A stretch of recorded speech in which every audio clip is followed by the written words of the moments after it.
जम्मू कश्मीर में एक नई सियासी पार्टी का क़याम अमल में आया है। सईद अल्ताफ़ बुखारी ने अपनी पार्टी के नाम से नई सियासी जमात तश्कील दी है। श्रीनगर में अल्ताफ़ बुखारी समेत दीगर पार्टी लीडरान की प्रेस कॉन्फ्रेंस में अल्ताफ़ बुखारी ने कहा कि डोमिसाइल हुकूक का तहफ़्फ़ुज़ पार्टी का अहम एजेंडा है। हमारा मकसद है कि ये जो मिसट्रस्ट नई दिल्ली और जम्मू कश्मीर के दरमियान है, हम इसे दूर करें।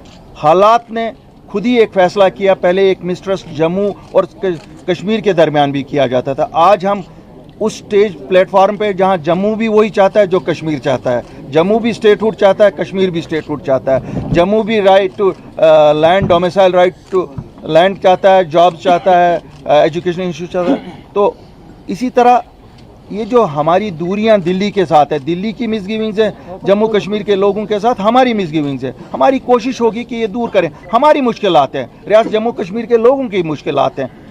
अगर उन मुश्किलात को हम नहीं उबारेंगे, कौन उबारेगा? क्या कोई बाहर से आएगा हमारे मसले हल करने के लिए? हम ही लोगों को करना है। बाकी एक आप सब लोग कहते हैं कोई पीडीपी से जी आपके साथ थे, कोई कांग्रेस में था आपके, हम सब बाशिंदे हैं जम्मू कश्मीर रियासत के। पहले हम बाशिंदे हैं जम्मू कश्मीर रियासत के और उसके बाद हम किसी पार्टी में जाके मेंबर बनते हैं या उसके ये होते हैं, इकाई होते हैं। आज हम जम्मू कश्मीर रियासत के बाशिंदे मिले हैं। आप देख रहे हैं कुछ पुराने चेहरे हैं, कुछ नए चेहरे हैं। इंशाल्लाह आप देखेंगे आगे आगे चल के कुछ और नए चेहरे भी होंगे।